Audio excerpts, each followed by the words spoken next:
Voyons ici un peu plus en détail les cellules et les formules qui peuvent être liées à des contrôles de formulaire pour voir ce qui se cache derrière ces contrôles relativement graphiques. Donc regardez, je reprends ici la liste déroulante proposant les différentes épaisseurs de vitrage. Donc clic droit, format du contrôle, je retrouve l'onglet contrôle, je vois que je suis lié aux cellules T3 à T36. Donc vous voyez qu'on retrouve ici l'ensemble des éléments qui se trouvent dans ce tableau à double entrée qu'on a proposé au choix à l'utilisateur. Donc c'est toujours des cellules qui se trouvent en ligne ou en colonne qu'on propose. La cellule liée T8 sera ici la cellule contenant la position de l'élément choisi par l'utilisateur. Et vous voyez qu'ici j'ai affiché 8 lignes dans la liste déroulante. Donc dès que l'utilisateur fait son choix ici, on retrouve bien tous les éléments qui se trouvaient là dans la liste déroulante, il prend celui-là, il va me renvoyer un 1 puisque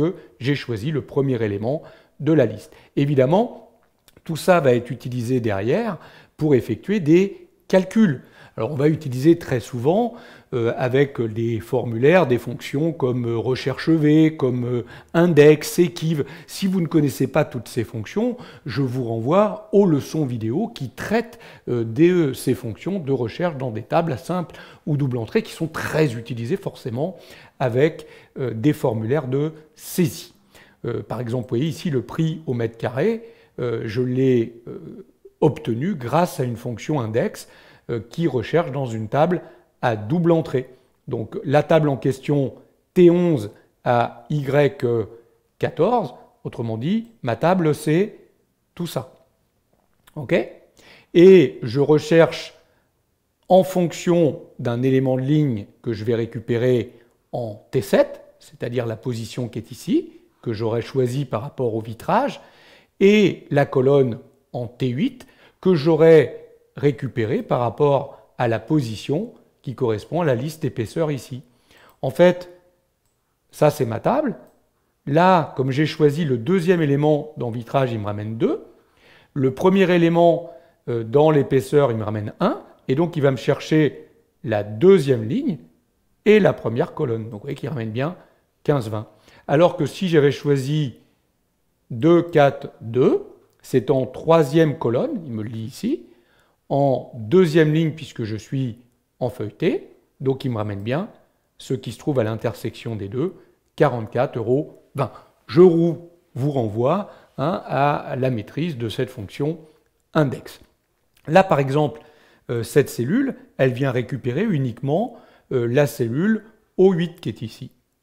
Et cette cellule, si vous regardez bien, est encore une fonction index, obtenue grâce au paramétrage ici de mon élément toupie. Alors attention, il faut bien cliquer sans faire glisser. On a tendance souvent à faire glisser en même temps qu'on clique, sinon on n'a pas le format du contrôle. Donc là, la valeur active c'est 12, vous comprenez par là la 12e valeur. Je vais de 0 à 32 et je passe de 1 en 1, la cellule liée étant N8. Donc en fait, je vais ramener ici la position de hauteur. Bon, je vous renvoie à la manipulation de ces éléments. Ouvrez ce fichier et regardez un petit peu les fonctions et les propriétés qui ont été mises dans les différents contrôles. Sinon, le reste, ça n'est que des formules de calcul. Pareil ici, quand on a un groupe d'options, donc là, le groupe d'options, on l'a créé avec insertion et on a choisi ici le groupe options. Et après le groupe d'options, on a intégré dedans des petits boutons ici, des petites cases d'options.